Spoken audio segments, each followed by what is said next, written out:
Welcome guys, and today I'm going to show you how you can calibrate your header. So I'm now without header, but you will need to attach your header to harvester, and what you'll need to do is basically go to your monitor, click right here.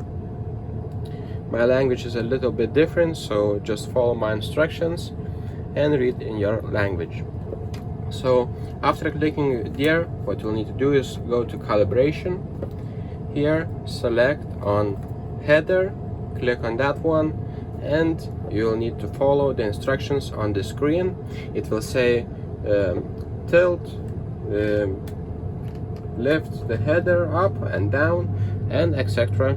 So you will follow all the instructions and your header will be calibrated. You will get the little message that your header now is calibrated.